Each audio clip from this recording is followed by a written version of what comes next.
dessin animé La Belle et la Bête, Belle porte une robe bleue, une couleur qui évoque le rêve, la sagesse, la confiance, mais aussi et surtout la Vierge Marie. Dans l'art religieux, Marie est souvent vêtue d'un manteau bleu, une tradition qui remonte au Moyen-Âge où le culte marial est en pleine expansion.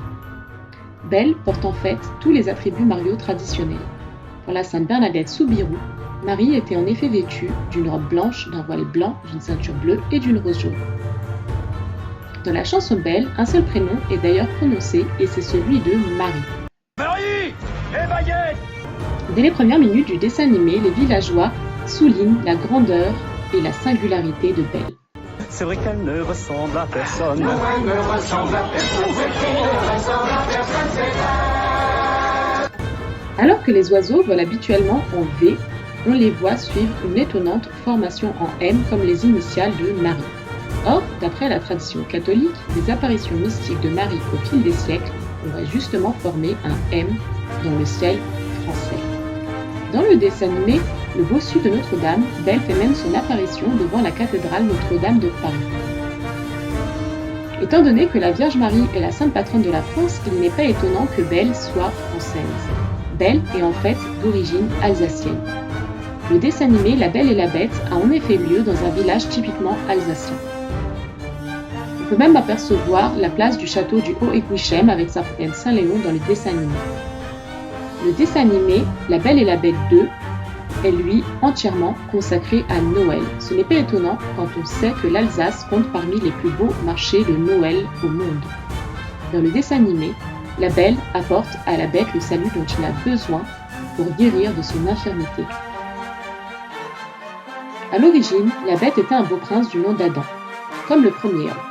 Mais une enchanteresse, désireuse de le tester, l'a transformé en un monstre poilu muni de sabots en raison de son orgueil. Son royaume est lui aussi victime du sortilège. Pour rompre le sort, il doit aimer une femme et en être aimé en retour.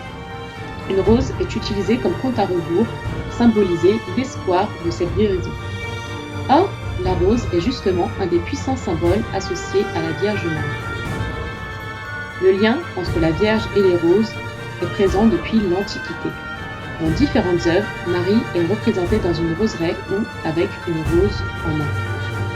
Saint Ambroise disait que, avant que l'homme ne chute, la rose était née sans épines et que Marie était encore cette rose mystique. Cette phrase résume toute la théologie catholique d'une vierge sortie du buisson de l'humanité, mais victorieuse du péché. Saint Irénée parle de Marie comme de la nouvelle Ève. Le rôle unique de la Vierge Marie dans le salut du monde est évident.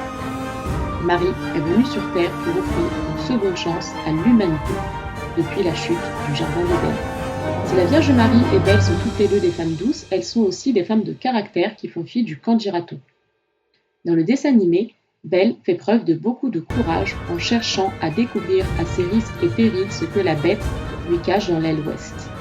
Belle mène aussi la vie dure à son geôlier et lui répond avec aplomb. Elle ne souhaite par exemple pas dîner avec lui, elle reste en effet dans sa chambre tandis que la Bête se retrouve à la supplier devant sa porte. Comme un fait exprès, des sculptures de la Vierge Marie armée d'une épée de justice sont sculptées aux abords de sa chambre. Lorsque la Bête demande à la Belle si elle est d'accord pour dîner avec lui, c'est en fait à la Vierge Marie qu'il s'adresse. Non. Belle et Marie sont toutes les deux des femmes instruites. La Vierge Marie a une parfaite connaissance de la loi, elle dévore quotidiennement des piles de livres et déborde d'imagination. La Vierge Marie a grandi avec des savants. Plus encore, ces deux femmes sont profondément spirituelles. Dans le dessin animé, Belle explique que la vie sur Terre ne lui suffit pas. Je veux vivre autre chose que cette vie. Elle se retrouve ensuite dans un magnifique jardin qui fait écho à l'au-delà.